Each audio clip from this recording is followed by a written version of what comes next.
ზუსტად 1100 წლის წინ, შესაძლოა სწორედ 924 წელს, დაიბადა ადამიანი, რომელსაც ბედისწერამ განსაზღვრა ყოფილიყო ყველაზე იდუმალებით მოცული ქართული ტექსტის ავტორი.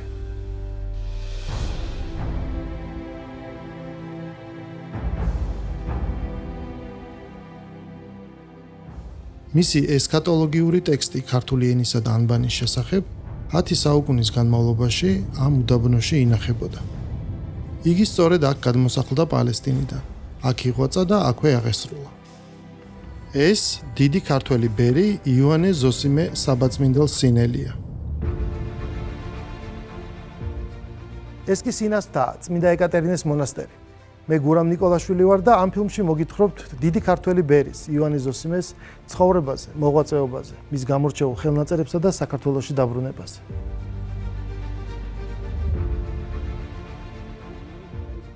და გარდამოვიდა უფალი ხილვად ქალაქისა და გოდლისა, რომელი აღაშენეს ძეთა კაცთასა და თქვა უფალმან ღმერთმან: აჰა ნათესავი ერთ და ენანი, ერთ ყოველთა. მოვედით, გარდავიდეთ და შეურივნეთ მათ ენანი, რათა არა ესმოდით თვითეულსა ხმა იმოყვასისა და განთესნა ეგინი უფალმან პირსა ზედა ყოვლისა ქვეყანისასა.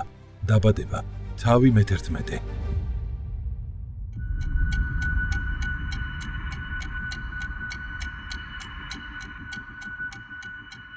იოანე ოქროპირი ლაპარაკობს ენათა განყოფაზე და აფასებს რას ნიშნავდა ბაბილონის გოდოლის შემდგომი ენათა განწვალება, რას ნიშნავდა საღვთისმეტყველო კუთხით, რა იყო ეს, საჯელი იყო თუ ჯილდო იყო. იოანე ოქროპირი ამბობს, რომ მაშინ მოუღო ეს ენანი ადამიანებს, ბაბილონის გოდოლის ცხოვრებლებს, იმ მკრეხელობისთვის, რომელიც მათ ჩაიფიქრეს და ჩაიდინეს, ხო?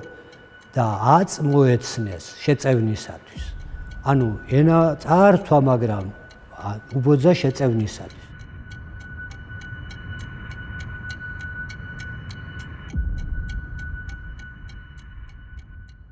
ეს წმინდა ეკატერინეს მონასტრის ჩრდილოეთ კედელია. კედლის თავზე ქართველების მიერ აგებული წმინდა გიორგის სამლოცველო იყო მოთავსებული. 1971 წლის 30 ნოემბერს სამლოცველოს ხანძარი გაუჩნდა. ხანძარი ჩააქვრეს. მოგვიანებით კი დაზიანებული სახურავისა და კედლის გაწმენდა დაიწყეს.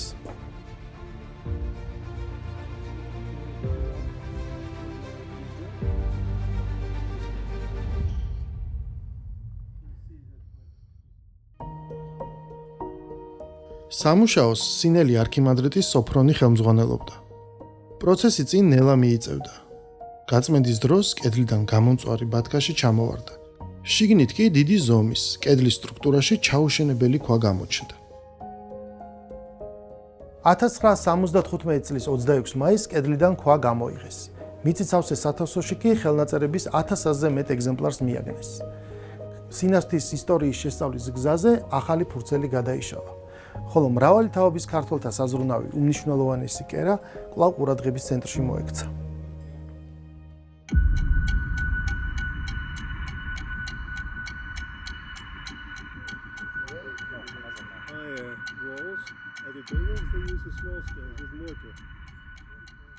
ეს ძალიან დიდი კერა იყო ჩვენთვის, სინა.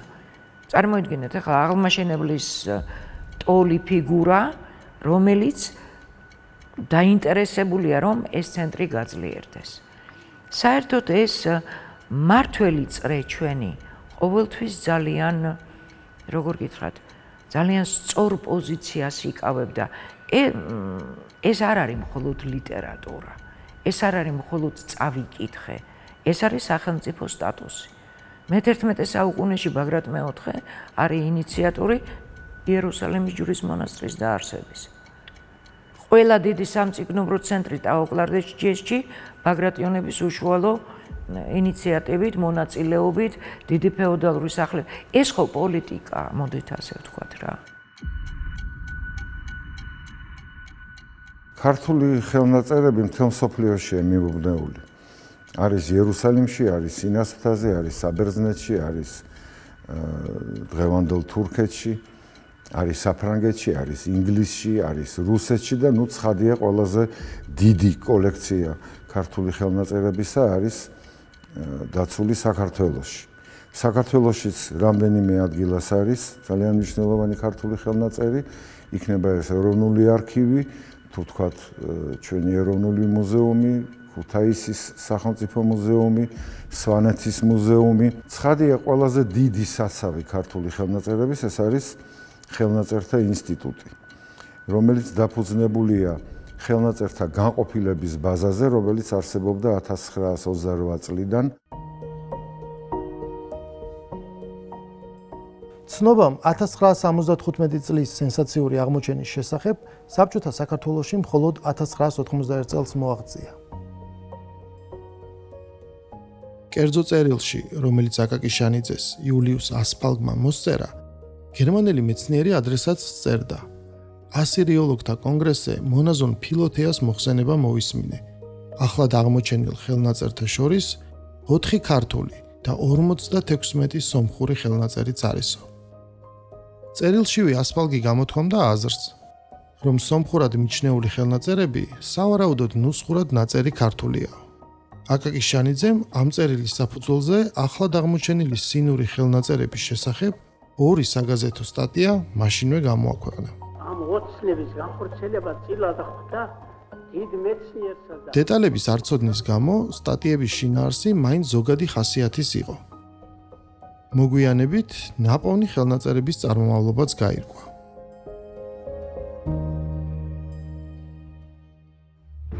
(1734) წელს წმინდა ეკატერინეს მონასტერში არქიეპისკოპოსმა ნიკიფორე მართალისმა ბიბლიოთეკის ახალ შენობაში გადაიტანა გამორჩეული ხელნაწერები. დაშლილი და გამოუსადეგრად მიჩნეული ხელნაწერები კი ცალკე გამოყვეს. 1761 წელს პილიგრიმი დონატი სწორედ ამგვარად გადარჩეულ ხელნაწერებს აღვიწერს. გამორჩეული ხელნაწერები ცალკე სათავში გადაიტანეს და მალევე მიივიწყეს.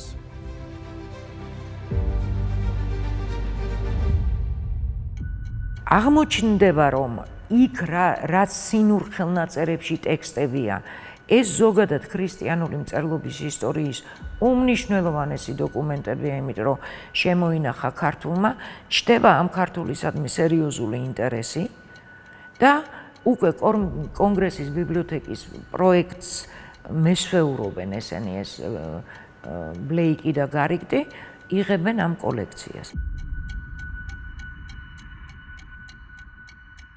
აი ეს ურთიერთობები საქართველოსა და წმინდა მიწას შორის ადრეული პერიოდიდანვე იწყება. იმიტომ არიან იქ ქართველი მწიგნობარი ბერები, მათ უნდა მიიღონ ის ყველაფერი, რაც ქრისტიანულ აღმოსავლეთში ხდება და ის უნდა წამოვიდეს საქართველოში, რომ მერე ნაბიჯ მიყვეს. გადავა კონსტანტინოპოლურ ტრადიციას, აი იმ ტრადიციას უნდა გადაყვეს, მიყვეს საქართველოს.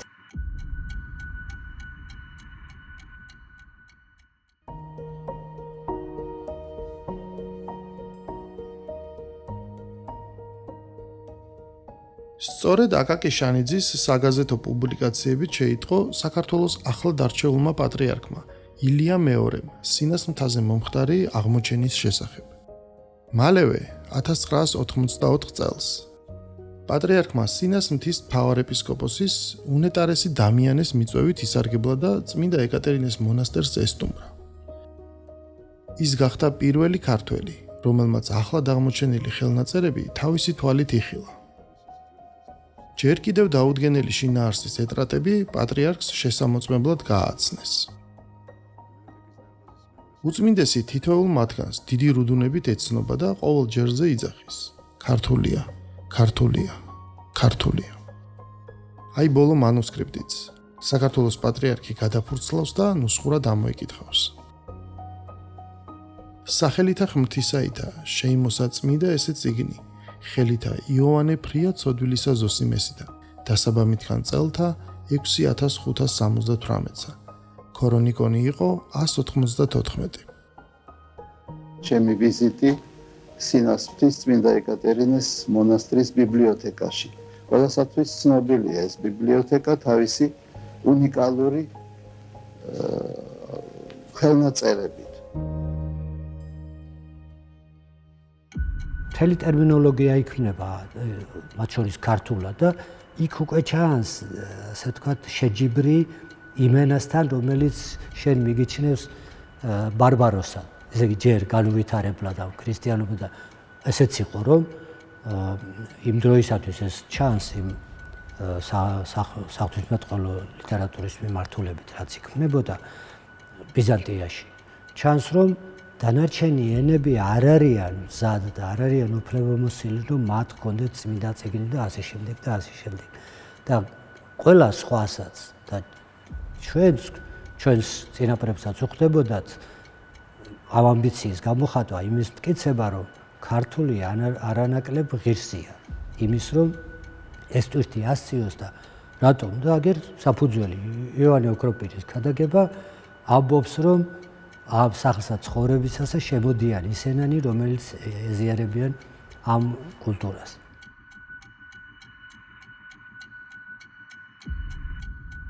ამხელ კოლონია ქართველების ბერები თავიანთი სამლოცველო აქვთ ხო? ერთი არა, თან რამდენიმე. მერე დავით აღმაშენებლის ისტორიკოსიც აღწერს, რომ დიდ დონაციას ეწეოდა დავით აღმაშენებელი, აძლევდა უხშეწირულობას სინას. ანუ სინა სულ ფიგურირებს საქართველოს ისტორიაში. დავით აღმაშენებლის ეპოქაში სინა აღარ არის ისეთი აქტიური, იმიტომ რომ უფრო სხვა მიმართულებით არის უკვე, არა პოლიტიკური ორიენტაცია, მაგრამ წმინდა მიწა მაინც რჩებოდა ყოველთვის ყურადღების ცენტრში. ამდენი ქართველი როა იქ და ქართულ ენაზეა, ცხადია, წირვალოცვა სხვა ენაზე ვერ იქნებოდა, ხო? და აი ამის საპასუხოდ, რომ ჩვენი ენაც, ანუ ჩვენი ნათარგმნი სახარებაც და წმინდა წერილიც იტევს იმ საღვთო სიბრძნეს, რაც არის სახარებაში ჩადებული ეს საღვთო სიბრძნე. იოანე ზოსიმეს მიერ შექმნილი ხელნაწერები, აი რამდენიმე შეიძლება დავასახელოთ, სინა 35, სინა 34 დამახასიათებელი არის ერთგვარი ტრადიციულობა და ინოვაციურობა.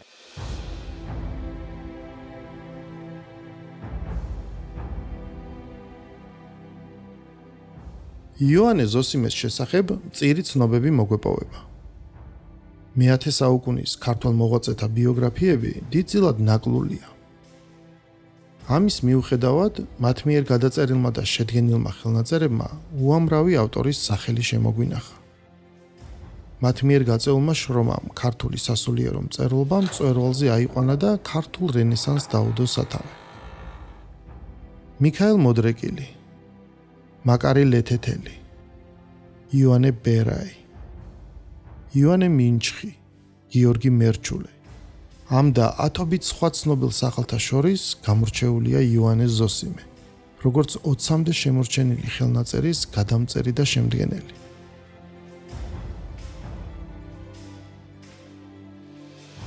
იოანე ზოსიმეს შესახებ ბიოგრაფიული ცნობები ხელნაწერთა ანდერძებიდან მოგვეპოვება. დანამდვილებით მხოლოდ ის ვიცით, რომ იოანე ზოსიმე იერუსალიმთან საბაწმინდის ლავრაში მოღვაწეობდა.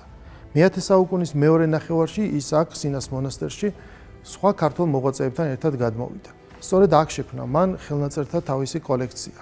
აქვე აღესრულა და აქ განისვენა.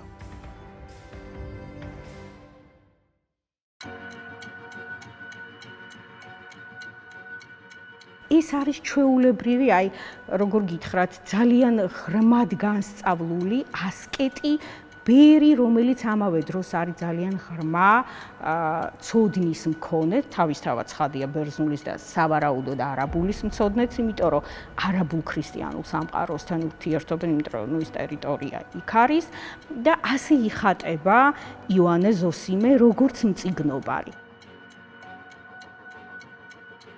ეს კაცი იყო კაცი, არსად არ ჩანს, რომ ის თარგმნის. ის არის შემდგენელი კრებულების. ჩხრეკალი, როგორც ამბობენ, ადგენს კრებულს, რაღაცას ამატებს, მერე რაღაც კომენტარს ურთავს.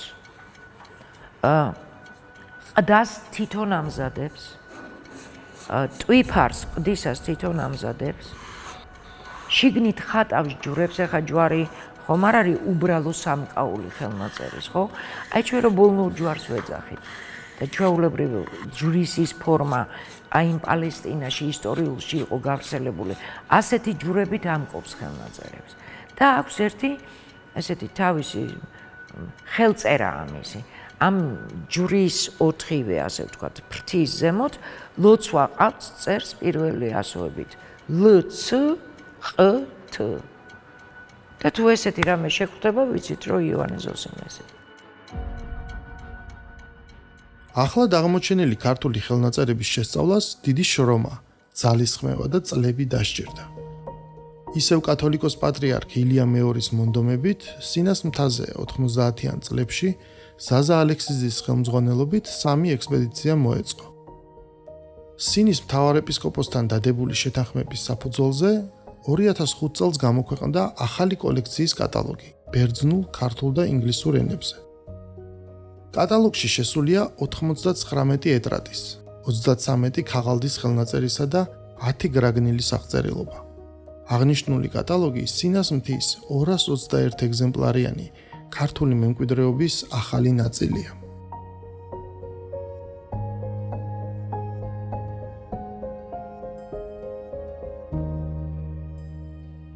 სინას მთაზე პირველი ექსპედიციები 90-იან წლებში, შემდეგ 2000-იანი წლების დასაწყისში, რომელშიც ქალბატონი ზექალაშანიძე მონაწილეობდა, შემდეგ ბატონი ზაზა ალექსიძე, რომელმაც ძალიან ბევრი აღმოჩენა გააკეთა ხომ იქ, მათ შორის ალბანური დამწერლობით შესრულებულ ხელნაწერებთან დაკავშირებით. პრაქტიკულად ყველა ეს ექსპედიცია და იქიდან ჩამოტანილი მასალა, რომელიც ძალიან მნიშვნელოვანია ჩვენთვის და ჩვენი მეცნიერებისთვის. ეს არის ყველაფერი კათოლიკოს პატრიარქ ილია მეორის დამსახურება. სწორედ მისი ინიციატივით, მისი ასე ვთქვათ ლოცვა-კურთხევით დაიწყო ამ ხელნაწერების შესწავლა სინას მთაზე და საერთოდ წასვლა იქ შესაძლებელი გახდა მხოლოდ და მხოლოდ კათოლიკოს პატრიარქის იერუსალიმის პატრიარქთან და შემდეგ სინას მთავარეპისკოპოსთან მიმოწერით და პატრიარქის იქ ვიზიტის შემდეგ დაიწყო ყველაფერი ეს, ისე რომ თუ რამე გვაქვს, ეს ყველაფერი მისი უწმინდესობის დამსახურებაა. რქუა მათ იესო, აღიღეთ ლოდიეგე, რქუა მათ მართა, დამან მის მკვდრისამან, უფალო, ყროდისღა რამე თუ მეოთხე დღე არს, და ესე ვითარცა თქვა ხმითა დიდითა ღაღატყო, ლაზარე, გამოვედ გარე, იოანეს სახარება, თავი მე-11.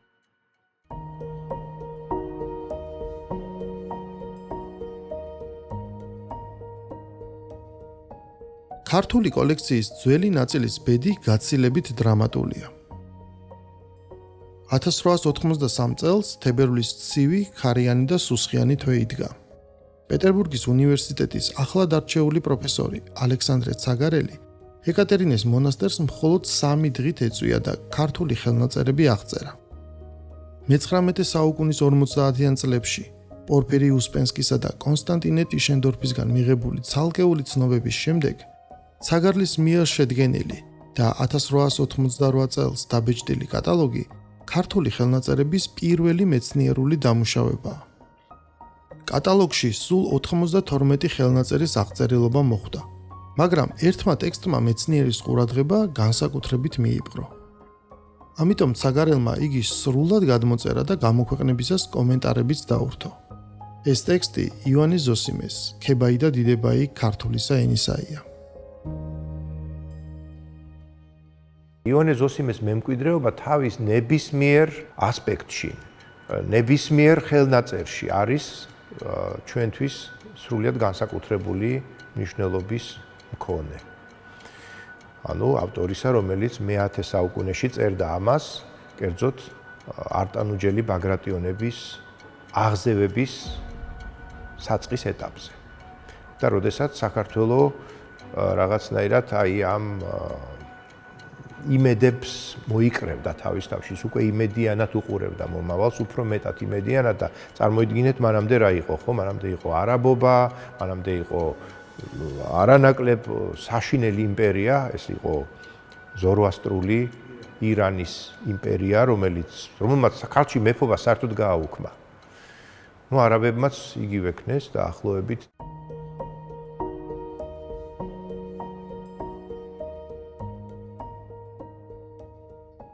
1902 წელს წმინდა ეკატერინეს მონასტერს ნიკო მარი და ივანე ჯავახიშვილი ეწვივნენ.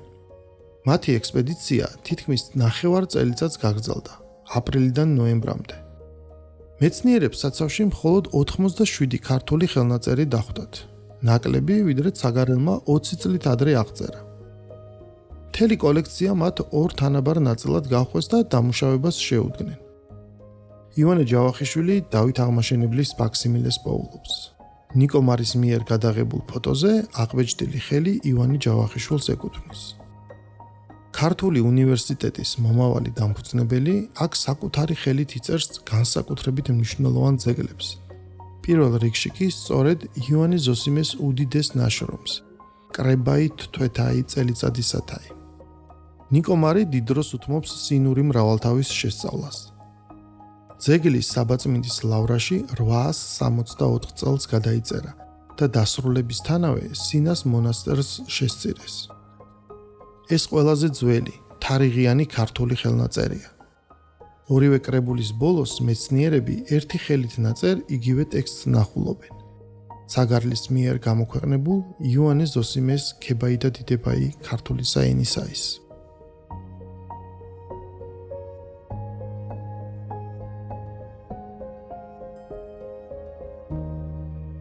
ქართულ ხელნაწერებს, მათ შორის ივანე ზოსიმე იწყებს ამას, ახასიათებს სხვა რამ, ინარჩუნებს აი იმ ტრადიციულ ტექსტებს, რაც იყო ცნობილი, თარგმნილი და ხელახლა ხელნაწერებიდან იწერს და ადგენს კრებულებს და ამავე დროს მოიძიებს ახალ ხელნაწერებს, ახალ ტექსტებს, ჰიმნოგრაფიულს, ჰაგიოგრაფიულს, ჰომილეტიკულს და ერთად ათავსებს, აი ქმნის ერთიან, ასე ვთქვათ, მთლიანობას. ეს უკვე არის მეცნიერული მიდგომა, ეს არ არის მექანიკური პროცესი, ეს არის გააზრებული პროცესი, ამიტომ ივანე ზოსიმე ამ თვალსაზრისით არის მეცნიერი.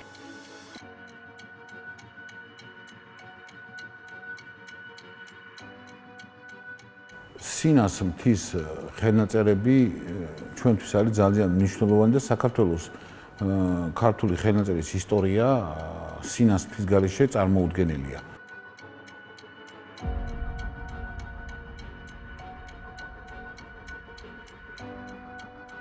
თუმცა ამასთან ერთად აქ განსაკუთრებული ისტორიული მნიშვნელობა, ეს ეკუთვნის იმ ეპოქას, რომლის დროსაც ხდება რეალურად ჩვენი თვით იდენტობის ჩამოყალიბება. ივანე ჯავახიშვილი ზუსტად ხას უსვავს, რომ სწორედ მე-19-11 საუკუნეა ის ხმარობს სიტყვას თვითშემეცნების ჩამოყალიბება და ის დაკავშირებულია სწორედ ცოდნასთან, რომელსაც ავრცელებდნენ იმ დროს ბერები.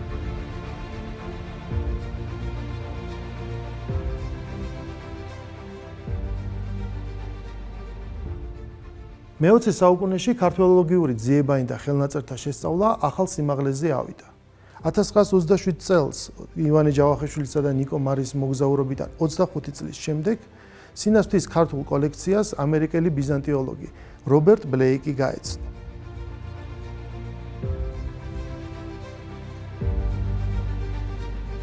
მისი ცნობით, ცაგარლის კატალოგში არსებულ ხელნაწერთაგან 12 მონასტრის ბიბლიოთეკაში აღარ იყო. გამქრალ ხელნაწერთაგან ერთ-ერთი ივანე ზოსიმეს ეკუთვნის. კატალოგის ნომრით სინა 81. ამავე პერიოდში ავსტრიის მუზეუმის დავალებით აღწერს და სწავლობს ქართულ ხელნაწერებს გრიგოლ ფერაძეც. სწორედ მისი შრომის შედეგად შემოგვინახა ისტორიამ ცნობები ევროპაში არსებულ ქართულ ძეგლებზე. ვენაში მუშაობისას გრიგოლ ფერაძე კერძო კოლექციაში ფრიდრიხ გროტის ქვრივის საკუთრებაში არსებულ და 40 წლის წინ გაუჩინარებულ სინა 91 ხელნაწერს აწყდება. სამეცნიერო მოღვაწეობით გამორჩეული გრიგოლ ფერაძე 1942 წლის 6 დეკემბერს ფაშისტურ საკონცენტრაციო ბანაკში მოწამეობრივად იღუპება. მის მიერ ნანახი ივანე ზოსიმეს ხელნაწერს კი წინ კიდევ საუკუნოვანი გზა აქვს გასავლელი. გარდა იმისა, რომ ეს ხელნაწერი არის ძალიან მნიშვნელოვანი ჩვენი ისტორიისთვის, მე ვიტყოდი, ის არის აგრეთვე ინსტრუმენტი უთხრათ მომავალ თაობებს. თუ როგორ ცხოვრობდნენ ჩვენი წინაპრები და რა იყო მთავარი ღირებულებები. და ის რაც არის ყოველთვის ჩვენი ფუნდამენტი და რაც იყო, ეს არის ცოდნის და რწმენის ერთიანობა. და ვფიქრობ, რომ ეს ხელნაწერი და მისი წარმოჩენა მოგცემ საშუალებას, რომ კიდევ ერთხელ დავანახოთ ჩვენ საზოგადოებას, თუ როგორი მნიშვნელობა აქვს ჩვენ ისტორიას ჩვენი მომავლისთვის. ასე რომ ეს ხელნაწერი თავისთავად არის ძალიან დიდი მოვლენა. 1945 წლის 11 აპრილს საქართველოში ექვთიმე თაყაიშვილი დაბრუნდა. მან ხელუხლებლად ჩამოიტანა ის 39 ყუთი, რომლითაც 1921 წლის ემიგრაციის მიერ ქართული განძი იყო გადანილი. დიდი სამამულო ომის შემდეგ საქართველოში სიძველეთა მოძიებისა და კვლევის ახალი ეტაპი დაიწყო. ინტერესი ქართველოლოგიისა და საქართველოს ისტორიის მიმართ კიდევ მეტად გაიზარდა.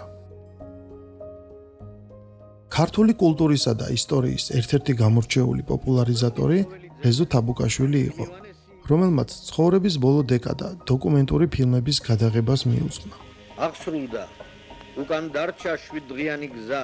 1995 წელს რეჟისორი იღებს ფილმს საქართველოს მეჭურჭლეთ უხუცესი, სადაც ქართული განძისა და ექვთიმე თაყაიშვილის შესახებაა მოთხრობილი.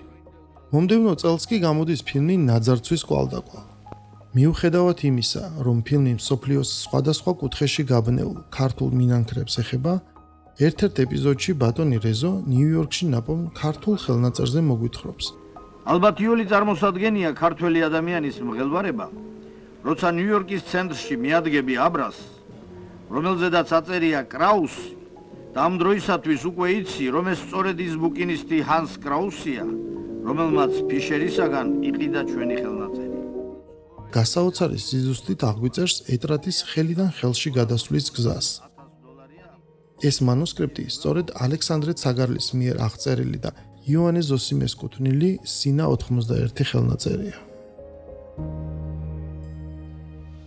თავარი რა არის, რომ ეს კაცი არის არა მარტო ჰიმნოგრაფი და არა მარტო რა ქვია ხელნაწერების ესე იგი შემქმნელი, არამედ პირველ რიგში ის არის გამომცემელი. ამას არავინ არ უყურებს. ეს არის ერთ-ერთი ყველაზე ძველი გამომცემელია. გამომცემელი ჩვენ მწერალი და თან გამომცემელი თითქოს ჩამოსათვლელი გვყავს.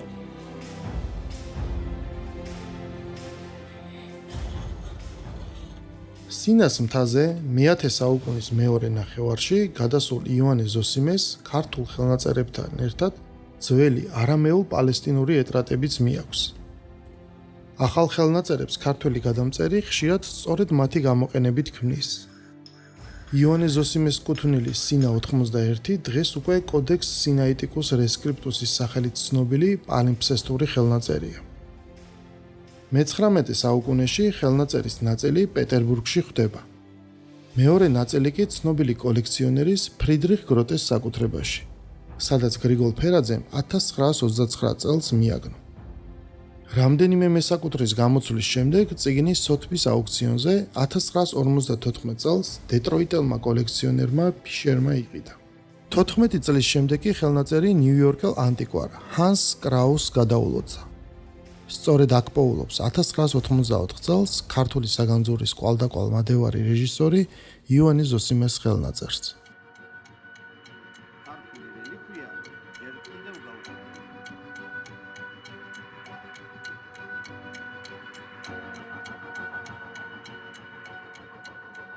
ის რო ვთქვათ იოანე ზოსიმეს ხელნაწერია, ეს სრული ხელნაწერია, როგორც ჩანს, ეს არ არის ნაკლული. ეს ხელნაწერი ჩანს როგორც მთლიანი. 200-ზე მეტი გვერდია და სავარაუდოდ არის მთლიანი. ამიტომ ის შეავსებს აი იმ კოლექციას. ის რო საქართველოში ჩამოვა, ეს უზარმაზარი ისტორიული ფაქტია, იმიტომ რომ ჩვენ არა გვაქვს იოანე ზოსიმეს ხელნაწერი საქართველოში და ასეთი სიძველის უცხოეთში სინაზე შექმნილი ქართული ხელნაწერი ერთადერთია, რომელიც ჩვენთან ინახება ჰაშ კოლექციაში. და ეს იქნება მეორე, ოღონდ განსაკუთრებული მნიშვნელობის, იმიტომ რომ ეს არის თარიღიანი, ეს არის ავტორიანი, ეს არის სრული. აი ყველა პარამეტრი, რაც შეიძლება ინატრო, რომ ხელნაწერს ჰქონდეს, ამას აქვს.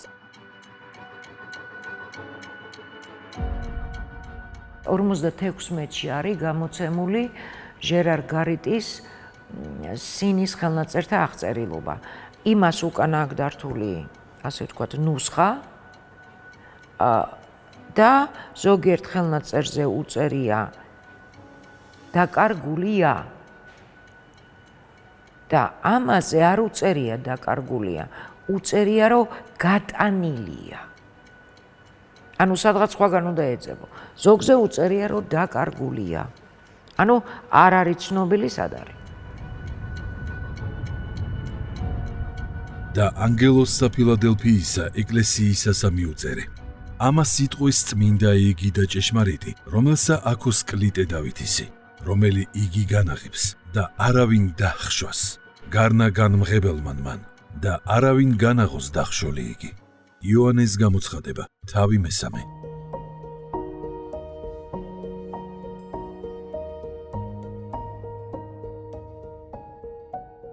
$1959 წელს კი აკაკი შანიძე სინური მრავალთავის სრულ გამოცემას ბეჭდავს.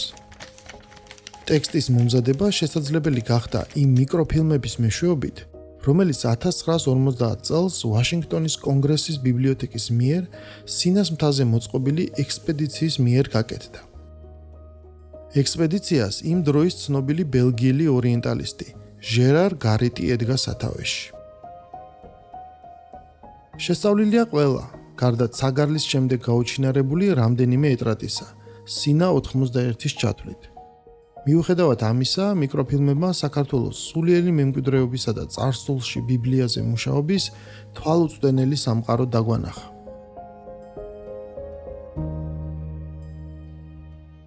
პირველი სრული კრებული, მეტნაკლებად სრული, ძველი აღთქმის წიგნებისა. სად გადაიწერა? ტაო-კლარჯეთში და როდის გადაიწერა? 978 წელს. და ბიბლიას რატო უწერ? 954 ფურცელი არის დღეს შემორჩენილი და ნაკლულია ისიც. თქვენ იცით ეს რა ფულია? მე არ ვიცი რა თანხა გითხრათ. 954 არა მეორედ გამოყენებული, ანუ პალიმსესტი. არამედ ერთი პატარა წიგნის გადაწერას 60 ძროხა დასჭირდება. წარმოგიდგენია 954 ფურცელია. აფინანსებენ ჩორჩანელები, რატო იცით? კანონი, ბიბლიის კანონი. მე მაქვს სრულად. ამიტომ ჩემი ეკლესია არის აბსოლუტურად თანაბარი, თანასწორი და არავის არ შეუძლია რომ მიყუროს ზემოდან. აი ეს მოტივი სერიოზული მოტივია. ზუსტად 100 წლის წინ, 1924 წელს, ჟურნალ კავკასიონში პავლე ინგოროყვა აქვეყნებს იოანე ზოსიმეს ქებაი და დიდებაი ქართული საინისაის რედაქციებს და თან ვრცელ გამოკვლევას ურთავს. სწორედ აქედან იწყება ის ცხოველი ინტერესი ამ მისტიური ლიტერატურული ძეგლის მიმართ, რომელმაც არაერთი ავტორის ყურადღება მიიპყრო და კვლევის საგნად აქცია. ყველაზე უფრო ღრმად და ორიგინალურად საკითხს ზვიად გამსახურდია შეეხო.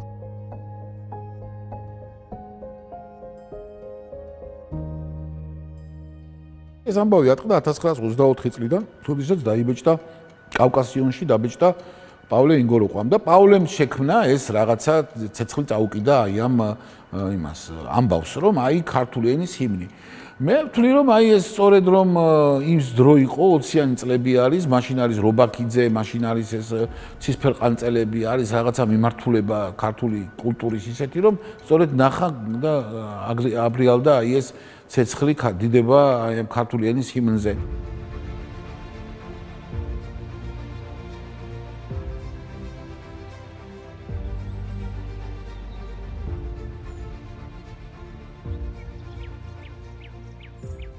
$991 წელს იოანე ზოსიმე მესამე შემოსავს 864 წელს შედგენილ სინურ მრავალთავს.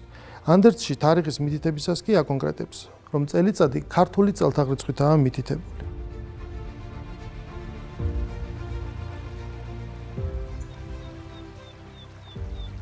წელთა ქართული აღრიცხვა სამყაროს შექმნიდან ქრისტეშობამდე ზუსტად 5604 წელს ითვლის, რაც განსხვავდება ბერძნული, სირიული და სხვა ტრადიციებისაგან.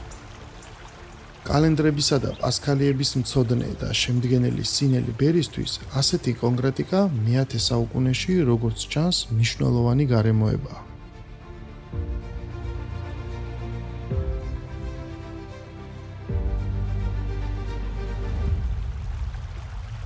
რა თქმა უნდა, ეს აღმოსავლური ცოდნა, ანუ ქრისტიანული პერიოდის, აი ამ ადრეული ქრისტიანული პერიოდის მოქცევის სისტემა, დათარიღება, გამოთვლები, ეს ყველაფერი რაც საღვთისმეტყველო მეცნიერული ცოდნა არსებობდა, რასაკვირველი ამის მცოდნეა იოანე ზოსიმეც და ის თვლის, რომ ეს უნდა არსებობდეს, კრებულში უნდა იყოს. და იქ უწერს კიდეც, რომ ეს კრებულიო მე შევადგინე მე სწავლულ კაცთათვისო, მეცნიერთათვის შევადგინო. მეცნიერი ნიშნავს ცოდნას, ხო? ანუ არა მეცნიერი, არა განსწავლული ადამიანისთვის არ გავაკეთეო ეს კრებული. გავაკეთე იმისთვის, რომ გაიაზროს ამას, ვინც კითხულობს და ცოდნა კონდეს შესაბამისიო.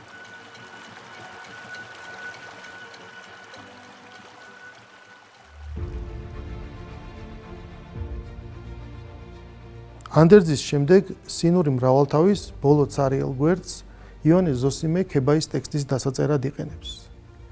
ტექსტის ბოლოს სტრიქონში კი მიაწერს: ქრისტე, შეიწყალე მჩხრეკალი ამისი იოანე.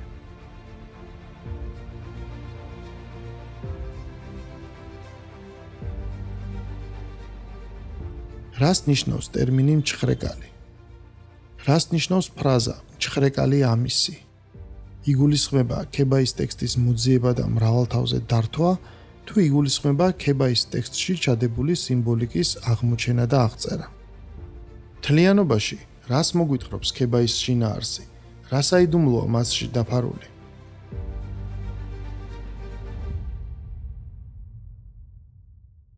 იონე ზოსიმე უნდა იყოს ამ მინაწერის ავტორი, იმიტომ რომ იონე ზოსიმე იყო მთარგმნელი, იყო ჰერმენევტიკოსი, ქრისტიანი ჰერმენევტიკოსი იყო, განმარტებელი, ანუ ტექსტებისა იმ თეოლოგიური ცოდნიდან გამომდინარე, რომელიც მას გააჩნდა და იგი თვითონაც წერდა გარკვეულ თეოლოგიურ ტექსტებს და ეს ერთ-ერთი ტექსტია, ეს იდუმალებით მოცული ტექსტი, რომელიც დღემდე არის ჩვენს წინაშე და ძალიან ბევრი რამ დაიწერა მასზე, თუმცა ასეთი საბოლოო ახსნა ამ ტექსტისა მაინც არ არსებობს. ეს ჩვენ საუბრობთ ახლა ზვიადგამსახურდი ასეულ განმარტებაზე, რომელიც ალბათ ერთ-ერთი ყველაზე საინტერესო არის და ყველაზე უფრო ყოვლისმომცველია, ხო?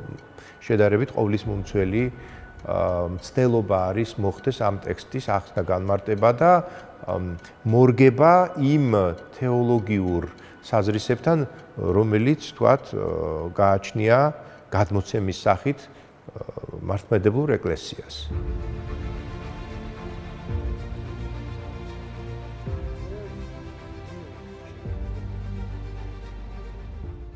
ამ საცავში ქართული ხელნაწერების 300-მდე ეგზემპლარი ინახება. თითოეული მათგანი ჩვენი პატარა ქვეყნისთვის ფასდაუდებელია. საუკუნეების განმავლობაში მათ არავინ შეხებია. მონასტრის ციხესაცავში დაცული ეს ხელნაწერები ელოდნენ მათ, ვისაც ძვირფასი იყო ქართული სული, ქართული ენა და ქართული სახელმწიფო.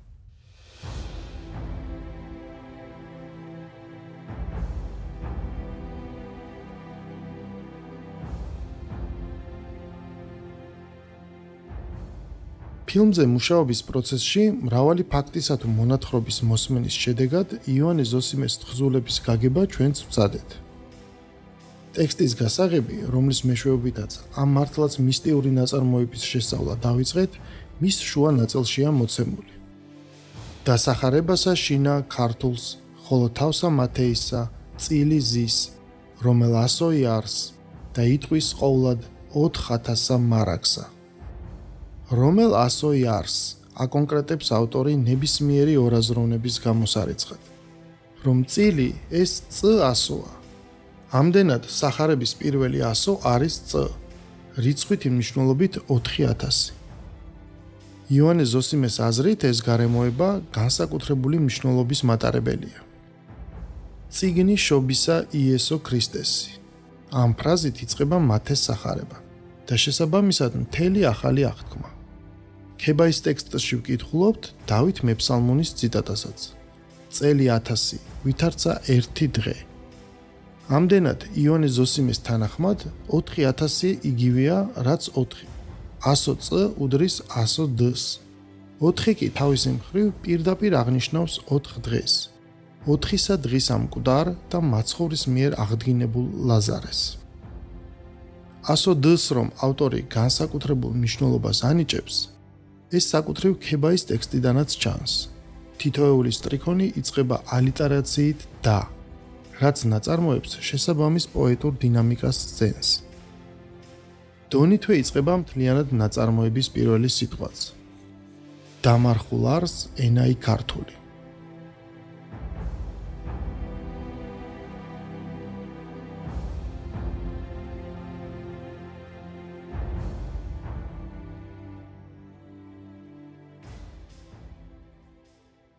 არიან იქ სასულიერო პირები, რომლებიც დიდად არ აქცევენ ყურადღებას თუ შეიძლება ასე ითქვას, აი კალენდარულ თუ აი რიცხვთა მისტიკას, ასე ვთქვათ. და იონი ზოსიმე ძალიან დაინტერესებული ჩანს ამით.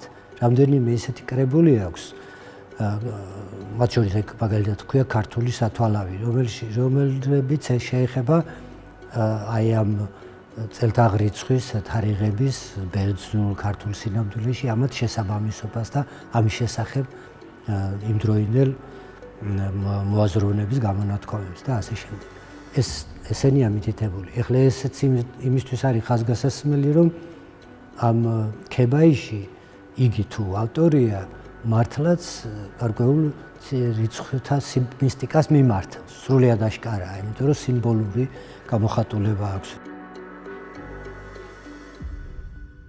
ასო ნიშნებისთვის რიცხვითი შესატყვისობების მინიჭების პრაქტიკას გემატრია ეწოდება. ეს პრაქტიკა ფართოდ გამოიყენებოდა ებრაულ, ბერძნულ და სხვა ენებში, მათ შორის ცხადია ქართულშიც. მისი თავისებურება ისაა, რომ ძალიან ადვილია სიტყვიდან რიცხვის გამოყვანა, მაგრამ ბევრად რთულია პირიქით რიცხვისთვის შესაბამისი სიტყვის პოვნა.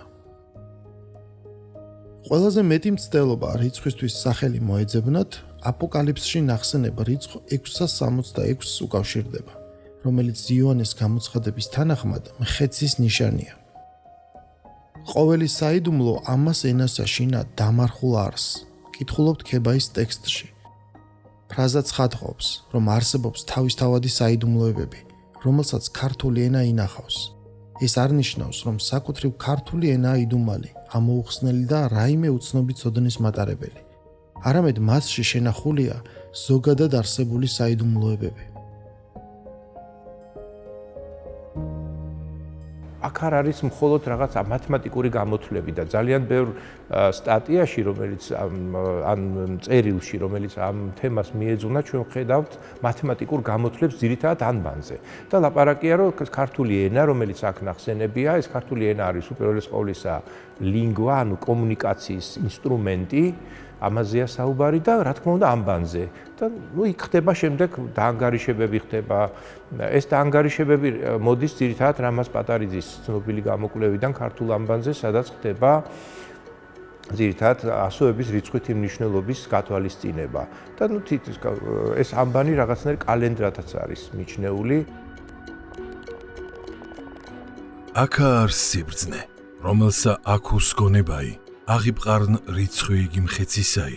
რამე თუ რიცხვ კაცისაი არს, რიცხვ მისი ექუსას 320 და ვიხილე და ჰაკრავი იგი მდგომარე მთასაზე და სიონსა და მისთანა რიცხვ 124,000, რომელთა აქონდა სახელი მისი და სახელი მამისა მისისაი დაწერილი შუბლთა ზედა მათთა.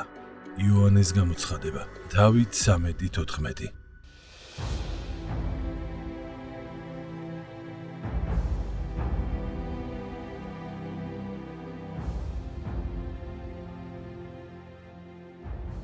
მთელ ბიბლიაში ყველაზე უფრო იდუმალი, მისტიური და ესქატოლოგიური ტექსტი იოანეს გამოცხადებაა.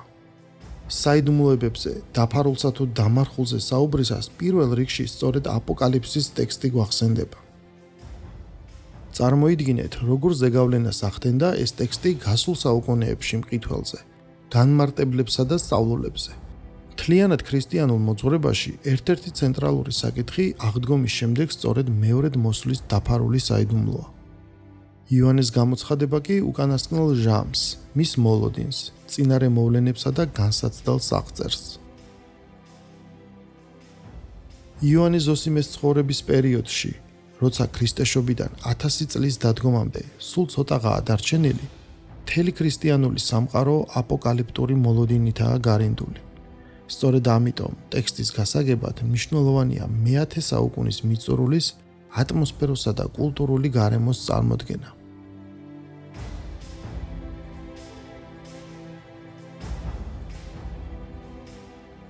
ეს მეორმოსulis ჟამი იოანე ზოსიმეს დროს და ნებისმიერ ქრისტიანის დროს გრიგოლ ხალთელი ისევე აღიქმებოდა, როგორც ჩვენ დღეს აღვიქვამთ. ისევე აღიქმებოდა. ეს იყო დღე, როდესაც და ასე შემდეგ და როგორც კი გაუარესდებოდა რაღაცა, ამის ნიშნებს ხედავდნენ, ხო ეს აშკარაა.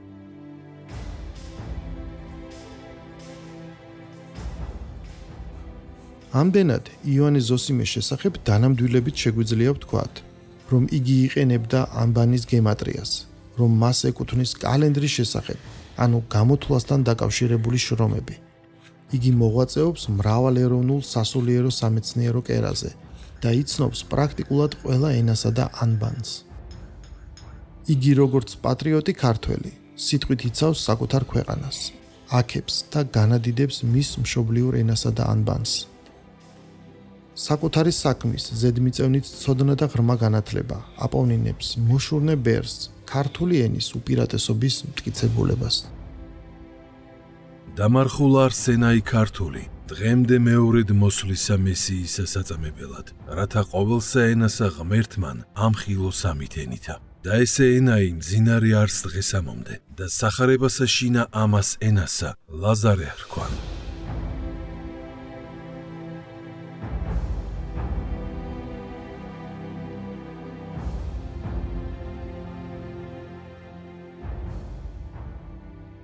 იოანე ზოსიმე, ტექსტთა მჭხრეკალი და ამომხსნელი. ანბანის გემატრიის გამოყენებით გამოთვლის, რომ მხოლოდ ქართულ ენაზე სახელი ლაზარეს რიცხვითი ჯამი 144-ია. ეს მისი მთავარი მიგნება და აღმოჩენაა. 144 კი 1000-ზე გამრავლებით 144,000-ია. ეს რიცხვი ნიშნავს ლაზარეს, მეგობარს ქრისტესას და მეოთხე დღეს მკვდრეთით აღდგარს. რიცხვი 144,000 ის მეორე აპოკალიპტური რიცხვია, რომელიც სიმბოლურად მეორედ მოსვლისას გადარჩენილ ადამიანთა რაოდენობას აღნიშნავს. 144,000 ცხებული, რომელიც დასახელებულია იოანეს გამოცხადებაში, სახარებაში წარმოდგენილია სახელით ლაზარე.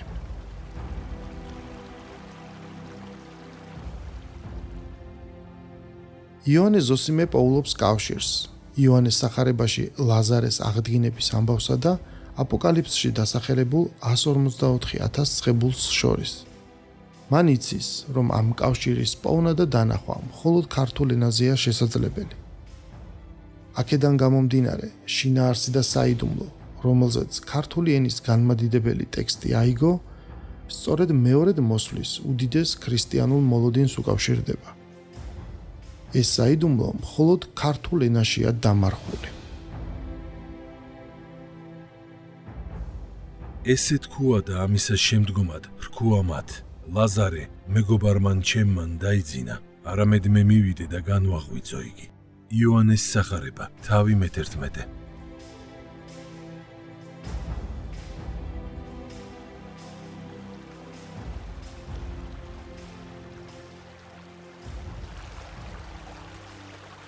აქ უბრალოდ არის სხვა სემანტიკები, სხვა საზრისები, რომლებიც უნდა განიმარტოს. კლაპარაკია იმაზე, რომ ხილება სინამდვილეში ნიშნავს არა იმ ხილებას, როგორც თქვათ, მოსამართლე ან პროკურორი ამხილებს ვინმეს დანაშაულში, არა, არც ერთ შემთხვევაში აქ არის ლაზარესთან გაიგივებული ერის სიქველეების და სიკეთეების აღდგენას და აღორძინებას და ეს არის მხილება, მეტი არაფერი არ არის. ეს არის სინამდვილეში დემონსტრირება.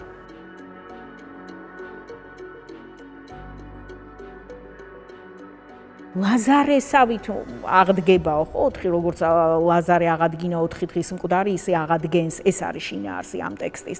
აქ აი ეს წილი 4000 და 4-ის დაკავშირება ერთმანეთთან სიმბოლიკა შეიძლება იყოს ამაში ჩადებული თუ მესიანისტური აზრი იყოს, ორივე შეიძლება არსებობდეს, არა? ეს სიმბოლურად ნათქვამიც შეიძლება იყოს და ისიც. თუმცა აი როგორც ხსნის ახლა რამაზ პატარძე ბრწყინვალე ფილოლოგი იყო და ბრწყინვალე მეცნიერი. ამიტომ მისი კვლევა და მისი გააზრება ამ ტექსტის ამ შემთხვევაში უფრო დამაჯერებელია, როდესაც უსმენ. თუმცა საპირისპირო აზრით შეიძლება არსებობდეს, ხო, სხვანაირად წაკითხვა ამ ტექსტის, როგორც კითხულობდა პავლე ინგოროყვა და არის ედიშერ ჭელიძე, რომელმაც გამოსცა ეს ტექსტი მეორეჯერ და დაურთო გამოკვლევაც.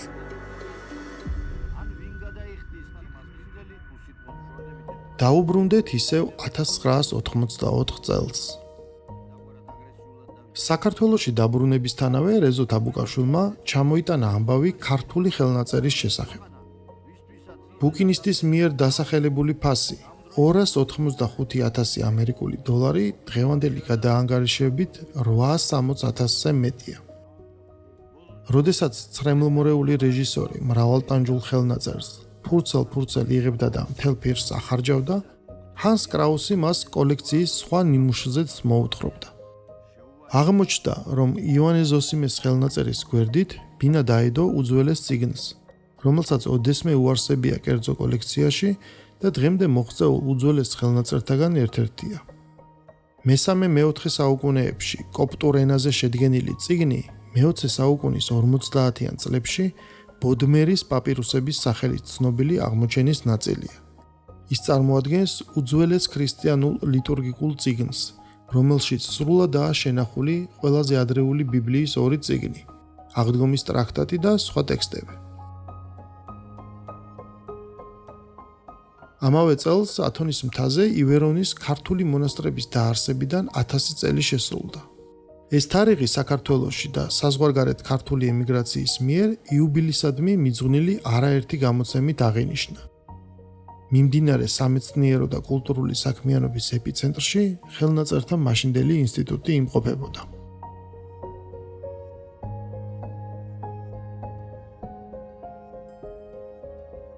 ხელნაწერთა ეროვნულ ცენტრს აქვს ძალიან დიდი ტრადიციები, ალბათ ნებისმიერი მსოფლიოს მუზეუმი ინატრებდა მსგავს კოლექციებს და ბუნებრივია ყველა სურვილია, რომ ეს იყოს საუკეთესოდ როგორც შენახული, ისე წარმოჩენილი. ხელნაწერი მე მინდა ხაზი გაუსვათ, ძალიან ბევრ ფენას მოიცავს ისტორიის და შესაბამისად ბევრი რამე არის კიდევ აღმოსაჩენილი. ხელნაწერილი მინდა ხაზი გაუსვა ამას, რომ არის მეცნიერული ინფრასტრუქტურა, ნებისმიერი მეცნიერული ინფრასტრუქტურა უნდა ვითარდებოდეს, მაგრამ ამასთან ერთად მეცნიერება უნდა გაეცნოს ხალხს და უნდა მოხდეს ყოველთვის ძალიან ზუსტი მეცნიერული ცოდნის გავრცელება და ვფიქრობ, რომ ხელნაწერი ამის ერთ-ერთი საუკეთესო შესაძლებლობაა.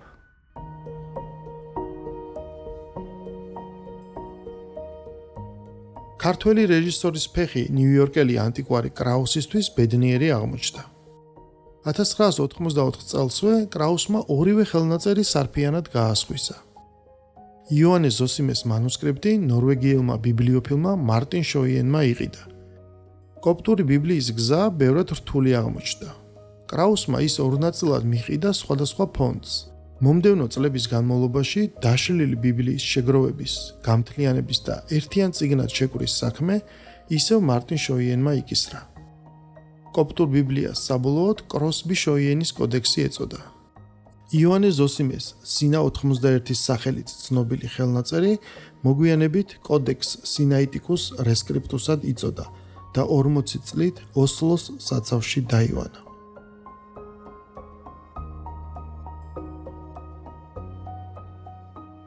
რისთვის არის და რას გვეუბნება ეს ხელნაწერი და უნდა ითქვას, რომ ეს გვაძლევს ჩვენ საშუალებას ვილაპარაკოთ ეპოქაზე, რომელიც ძალიან განსაკუთრებულია ჩვენი ისტორიისთვის.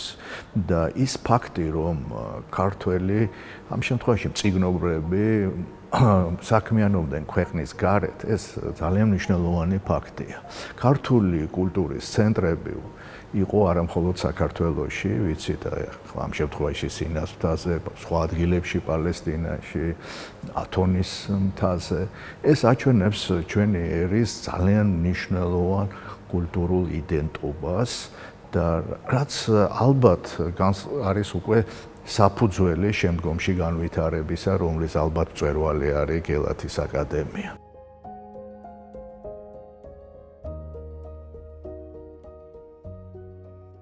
–2024 წლის 20 მაისს მარტინ შოიენის კოლექციის ვებგვერდმა ოფიციალურად განაცხადა მთლიანი კოლექციის საუკეთესო ნაწილის, უმნიშვნელოვანესი მანუსკრიპტების აუქციონზე გატანის შესახებ. ლონდონის კრისტის აუქციონის ვებგვერდზე 62-ვე ექსპონატის სრული ჩამონათვალი და აღწერილობა გაჩნდა. გასაყიდად გამოტანილთა შორისაა 40 წლის წინ ცნობილი ნიუ-იორკელი ბუკინისტის ჰანს კრაუსის მაღაზიაში გვერდიგვერდ დავანებული მესამე საუკუნის კოპტური ბიბლია და იონე ზოსიმეს არამეულ პალესტინურ პალიფსესზე შესრულებული ხელნაწერი. აუქციონი 2024 წლის 11 ივნისს ჩაინიშნა. ეს არის ძალიან მნიშვნელოვანი ხელნაწერი, მით უმეტეს იონე ზოსიმეს ავტოგრაფია, არის კოლოფონები, ანუ მინაწერები, ყველაფერი ეს მას ძალიან საინტერესო წარმოგვიდგენს, ჩვენ საკმაოდ ბევრი საინტერესო თარიღიანი ხელნაწერი გვაქვს, რითაც, ასე ვთქვათ, ყოველთვის ვამაყობთ, იმიტომ რომ მართლაც რომ უძვირფასესი განზეულობა ინახება ხელნაწერთა ეროვნულ ცენტრში, რომელიც კორნელი კეკელიძის სახელს ატარებს.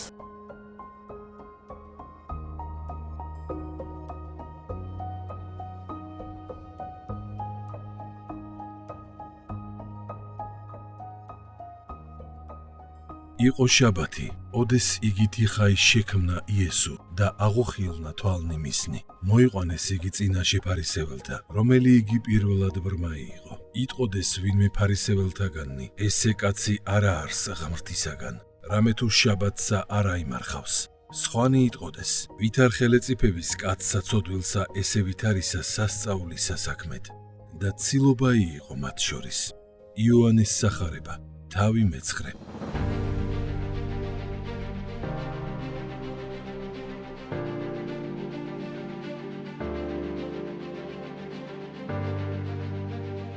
ბედის განგებით დაძმობილებული მანუსკრიპტები ცალ-ცალკე გაიყიდნენ. კოპტური ბიბლიის მყიდველი ინკოგნიტოდ დარჩა. ამიტომ უცნობია, სად და რამდენი ხნით დაიდებენ ბინას უძველესი პაპირუსები. იონე ზოსიმეს მრავალჭირნახულ ხელნაწერს 11 საუკუნის შემდეგ გაუმართლა და თავის ჭეშმარიტ სამშობლოში დაბრუნდა. ამჯერად სამუდამოდ. გადამწერი, მომგებელი, კალიგრაფი, შემმოსელი და მჩხრეკალი, მრავალმხრივი ნიჭით, უნარითა და ღვაწლით შემოსილი იონე ზოსიმე კიდევ ერთი 1000 წლეულის შემდეგ ახალ ცხოვრებას იწყებს. დამოუკიდებელ, სუვერენულ, თავისუფალ სამშობლოში. და ვინ იცის, მისი ტექსტის და კალიგრაფიის შესწავლა რამდენად წაადგება განვლილი 1000 წლეულის მთავარი მისტერიის, ქებაი და დიდებაი ქართული საენისაის გაშიფრვას.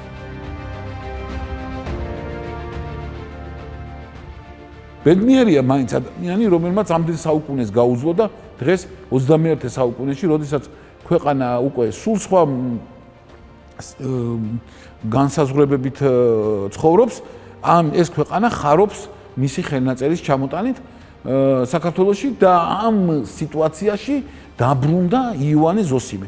აი მე მაინც მორწმუნე კაცი არა ვარ, მაგრამ მან ალბათ თვითონაც იწინასწარმეტყველა ამ ხელნაწერის ჩამოტანა, იმიტომ რომ მეორედ მოსვლაში შესაძლებელია მისი მეორე მოსვლა ჩავთვალოთ და ჩავთვალოთ რომ მან თავის მეორედ მოსვლაზე ჩათვალა და სწორედ ხელნაწერი რადგან არამეულზეა დაწერილი, ქრისტეო თავისი ამ ქართულით ილაპარაკებსო, ალბათ მაგით ჩათვალა მან და მეც რაღაც წინასწარმეტყველების ამბავს ვთვლი ამას.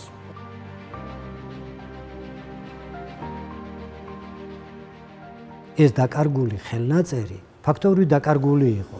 ეს სინას მთიდან იყო წასული კერძო კოლექციაში და იმ კერძო კოლექციაში კი იყო, მაგრამ სად გაქრებოდა? კაციშვილი მარიცოდა და რაღაცა სიმპტომატურია, რომ ეს ხელნაწერი დაუბრუნდა ამ ესე იგი 1000 წლეულის შემდეგ, ისევ 1000 წლეული. დაუბრუნდა სამშობლოს. ეს ძალიან მნიშვნელოვანია. მე ისეთი ის განვიცადე, რაღაცა ზეაღტაცება იმის გამო, რომ თითქოს რაღაცას განიშნებს უფალი. და მით უმეტეს იმ ტანჯული ადამიანის ივანე ზოსიმეს სულისთვის რას ნიშნავს, რომ ის ხელნაწერი უკვე საქართველოში დაივანებს თავის ადგილს. ძალიან მნიშვნელოვანია. ქართული ენა, ანუ ქართული ეთნოსი, ეთნოკულტურული ერთობა, მოდი ასე ვთქვათ, გადარჩება მეორედ მოსვლამდე და მეორედ მოსვლამდე შესაძლოა ბევრი ერი და მათ შორის უძლიერესი იმპერიები ვერ მივიდნენ. და ქართული ენა მივა აუცილებლად იქამდე და მივა როგორც ლაზარე, საფლავად დადებული მკვდარი, რომელიც აღსდგება, რომელსაც აღადგენს მეორედ მოსული უფალი თავისი სიტყვით. ლაზარე გამოვედ გარეთ.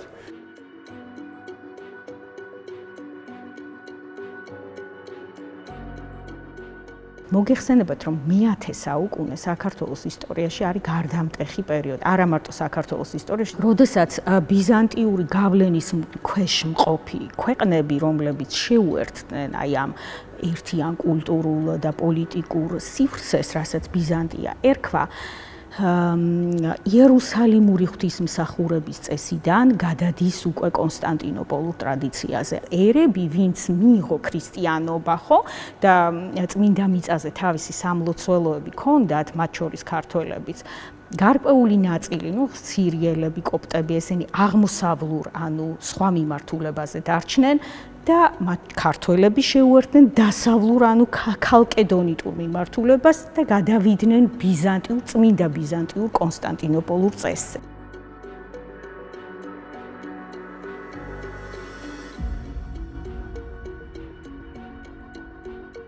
იოანე საბანიძე წერს, მარტო ბერძნებს კი არა აქვთ სარწმუნოებაო.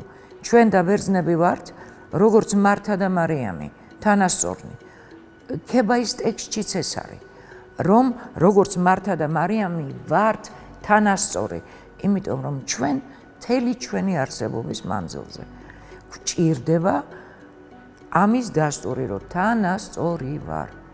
მე არ ვარ შენგან ჭკუის ვისწავლი ბევრ ამის, მაგრამ დასატუქსი და კუთხეში მისაყენებელი არ ვარ.